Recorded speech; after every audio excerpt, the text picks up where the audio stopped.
memberikan kebahagiaan kita dan akan menambah rezeki kita. Mudah-mudahan. Mudah-mudahan esok lusa hidup Anda lebih baik dari hari ini.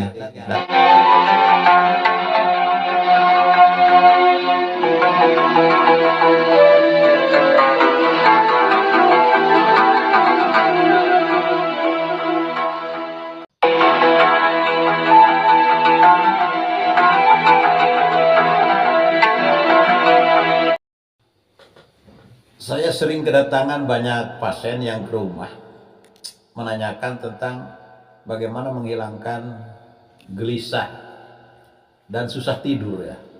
Penyakit susah, gelisah dan susah tidur. Jawaban saya kepada mereka yang pertama, gelisah dan susah tidur itu adalah teman hidup manusia. Penyebab gelisah dan susah tidur itu kan banyak faktor ya, banyak penyebabnya itu. Mungkin material atau emosional. Material artinya kita, kepenuhan kita tidak terpenuhi.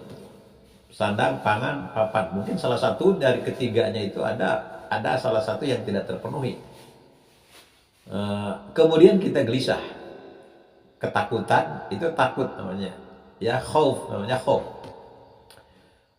Jadi manusia adanya rasa gelisah itu sebetulnya gelisah itu dari ketakutan. Takut lapar, takut miskin, itu kan, takut sakit, takut mati, itu kegelisahan. Jadi rasa takut itu menimbulkan kegelisahan.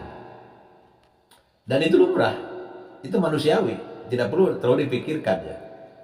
Rasa takut itu kan perasaan ya, adanya di emosi ya. Tetapi jangan dipikirkan, karena kalau kita pikirkan itu tidak akan selesai. Ya, tidak akan selesai. Biarkan saja rasa takut itu ada, dan nanti dia hilang sendiri. Nanti ada hal-hal yang bisa menghilangkan secara otomatis ya. Mungkin nanti kita kedatangan tamu, kedatangan teman, kedatangan saudara, kedatangan guru kita, kedatangan orang-orang yang kita cintai, lalu dia datang menghibur kita. Kemudian dia membawa cerita-cerita tentang yang bagus-bagus, nanti hal-hal kita, masalah kita yang buruk-buruk itu bisa tercover ya dengan cerita teman-teman kita, dengan pengalaman teman-teman kita yang diceritakan kepada kita, terutama orang-orang yang kita cintai. Beda kalau orang yang datangnya orang yang kita benci, itu akan tambah masalah. Makanya orang yang benci itu jangan didekatin ya. Orang yang membenci kita, orang yang selalu memusuhi kita, orang yang selalu menghina kita, jangan dideketin. Itu bukan tipe teman Anda, dan Anda akan sakit selamanya kalau ada berdekatan dengan mereka.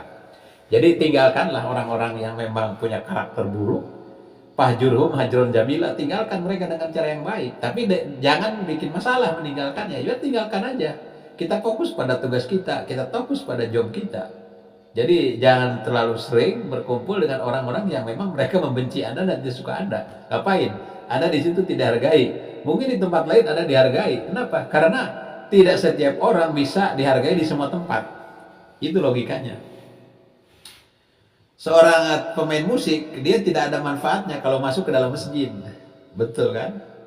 Begitu juga orang yang tukang ngaji, tukang doa, masuk ke diskotik, dia tidak ada manfaatnya. Jadi kita harus menempatkan diri itu di mana. Jangan paksakan diri Anda untuk berkumpul di kelompok orang yang memang kelompok itu sinis dengan Anda, iri dengan Anda, benci dengan Anda. Gak usah dipaksakan. Allah akan menempatkan Anda di tempat lain. Rabbi anzili muzala mubarakah wa antukhru muzilin. Itu doanya. Saya selalu berdoa itu. Dari kecil saya selalu membaca doa itu. Alhamdulillah Allah menempatkan saya di tempat yang menurut saya penuh berkah gitu. Saya punya teman yang baik-baik, teman yang soleh-soleh, teman yang membimbing saya, mengarahkan saya ke arah yang lebih baik. Dan saya tinggalkan orang-orang yang membenci saya, menghina saya, memfitnah saya, mencaci maki saya, menggebrak-gebrak saya tinggalkan. Ngapain saya harus dekat dengan orang-orang seperti itu? Ya, jadi sekali lagi kegelisahan itu datang dari berbagai hal, bisa saja itu datang dari orang atau material atau masalah emosional kita ya. Kita salah menilai dalam suatu hal. Ketika kita salah menilai suatu hal, maka itu juga akan jadi masalah dalam diri kita. Contohnya begini, kita menganggap nilai diri kita itu misalnya 90, tetapi orang menilai kita itu hanya 60, sehingga kita merasa tidak dihargai. Ya sebetulnya kesalahannya itu mungkin pada diri kita sendiri, karena menilai diri kita terlalu tinggi, Atau juga mungkin kesalahan mereka menilai kita rendah gitu kan. Bagaimana jalan tengahnya? Oke, kalau misalnya kita menilai diri kita adalah 90, sementara mereka menilai diri kita adalah 60, maka kita ambil tengah, berarti nilai kita yang sebenarnya adalah 75. Kenapa? Karena ada min plusnya ya. Plus menurut kita dan min menurut orang lain. Maka kita ambil rata-rata, kita bijak, kita putuskan nilai diri kita bahwa itu 75, jangan terlalu tinggi. Karena itu jangan terlalu tinggi nilai diri kita, jangan terlalu tinggi menakar diri kita agar kita tidak kecewa. Kita anggap saja bahwa kita dengan mereka itu setara aja, kita sejajar aja dengan mereka, ya. Mungkin orang lain menganggap mereka itu terlalu tinggi, ya, kita terlalu rendah. Itu juga akan menjadi kegelisahan, nggak usah. Kita dengan mereka itu sama aja, sama-sama manusia. Kita punya kesamaan dengan mereka. Soal misalnya material itu sifatnya relatif, dia bisa datang dan pergi. Yang namanya uang, materi, harta itu kan suatu saat dia akan habis. Jadi Anda jangan terlalu dipusingkan dengan dipusingkan karena Anda tidak punya uang hari ini. Esok lusa saya yakin Anda akan punya duit, esok lusa akan punya jabatan, esok lusa Anda akan punya penghasilan yang cukup dan memenuhi kebutuhan Anda. Itu yang saya alami. Saya dulu gaji saya itu saya pernah di 1 bulan cuma dibayar 100.000. Kemudian meningkat menjadi 200.000, menjadi 400.000. Alhamdulillah sekarang sudah 10 kali lipat dari itu ya. Jadi saya juga mengalami itu. Kita berangkat dari nol, makanya jangan terlalu tinggi menilai diri kita, dan juga jangan merasa rendah diri. Merendah diri itu menghinakan diri sendiri, itu sama dengan tidak bersyukur kepada Allah. Jadi yang namanya resah, gelisah, susah tidur, itu sebetulnya dipengaruhi oleh faktor keresahan. Jadi susah tidur itu dipengaruhi oleh faktor keresahan, keresahan itu dipengaruhi oleh masalah tadi. Mungkin kekurangan harta, tahta, wanita, mungkin di situ ya, di salah satunya. Mungkin kita kekurangan harta, kekurangan tahta, kekurangan wanita. Jadi di situ aja.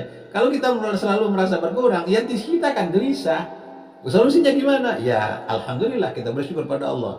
Jadi dengan bersyukur Allah akan memberikan kebahagiaan kita dan akan menambah rezeki kita. Mudah-mudahan esok lusa hidup Anda lebih baik dari hari ini. Dan saya yakin bahwa Anda adalah orang yang suka menghadapi tantangan. Terima kasih, saya Abdullah bin Ahmad undur diri. Assalamualaikum.